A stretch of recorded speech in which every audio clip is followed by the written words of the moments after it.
হিংস্র হায়নার মধ্যে জমিতে রক্তাক্ত করেছে, রক্তাক্ত করে বাংলার সবুজ সবল কণ্ঠকে রক্তাক্ত করেছে, সারা দেশে একটা নরেন্দ্র সৃষ্টি করেছে। আপনারা দেখছেন যে কি করবেন, তিনি বলছেন যে তিনি সব টাকার প্রতি তার কোনো লোভ নেই, অথচ আজকে দেখা যায় যে কি পরিমাণ টাকা সে আত্মসাৎ করে দেশের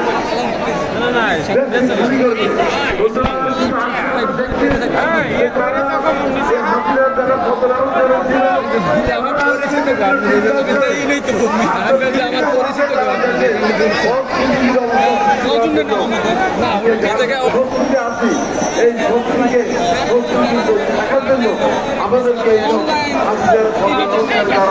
বিভিন্ন অবাস্তব দাবি আছে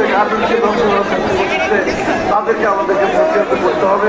আপনারা যে এলাকায় আছেন তাদের অবাস্তব দাবির প্রেক্ষিতে তাদেরকে প্রতিহত করার জন্য আপনারা চেষ্টা করবেন।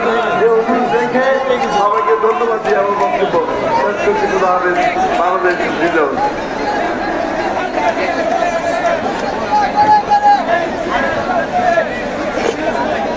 প্রিয় নেতৃবৃন্দ, নাইট অ্যাঙ্গেল মোড়ে কিছু গাড়ি আটকা পড়েছে।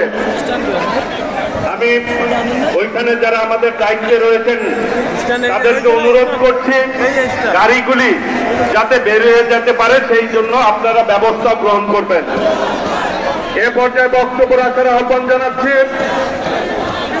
বাংলাদেশ জাতীয়তাবাদী মহিলা দলের সংগ্রামী সাধারণ সম্পাদক সুলতানা আহমেদকে তার বক্তব্য রাখার জন্য আহ্বান জানাচ্ছি। বিসমিল্লাহির রহমানির রহিম।